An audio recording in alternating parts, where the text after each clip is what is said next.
ठीक है कोई मसला नहीं। बैठी बैठी तो को देना मैं ना हूं ना मेरी चेक कर सेक्रेटरी पर्सनल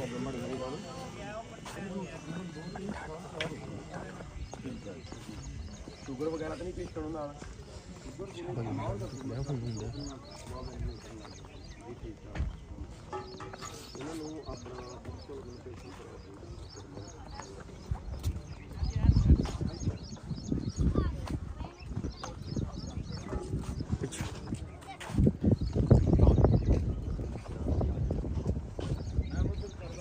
गलबात कर दे बाबा जी बिल्कुल बिल्कुल अस्सलाम वालेकुम जी जनाब जरा उठ के बो हो जनाब जी एक मिनट वो पिछो बैठ जाते कि नहीं उठ के सारा बड़ा उठा बना कसम हो जाए तो बले खड़ा हो जाए हां जी बिठाओ हो जरा बुजुर्गों को शीशा लग रहा है शीशा शुगर वगैरह है या नहीं नहीं जी शुगर को सिर्फ दिमाग ਨੂੰ ਨਾ ਕਿਸੇ ਨਾਲ ਬਾਬਾ ਨਮਾਜ਼ ਵਿੱਚ ਵੇਖੋ ਜੋ ਜਿੰਨਾ ਬਜ਼ੀ ਦੇਖ ਲੈਨੇ ਬਾਬਾ ਜੀ ਜਿਵੇਂ ਤੁਹਾਨੂੰ ਬਿਹਤਰ ਲੱਗਦਾ ਇਨਸ਼ਾਅੱਲਾ ਤਾਲਾ ਜੀ ਪਰੇਸ਼ਾਨ ਨਹੀਂ ਹੋਣਾ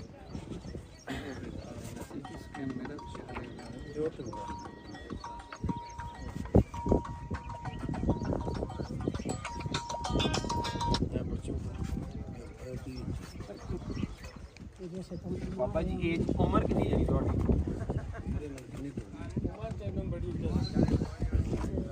हिंदुस्तान तो पाकिस्तान दे अदल बदल हाँ जी ओल मैड्रिड दा ਇਹਦਾ ਮਤਲਬ ਤੁਹਾਡੀ 80 ਕੁ ਸਾਲ ਹੋ ਗਈ ਆ ਫਿਰ 1947 ਸਮਝ ਲਓ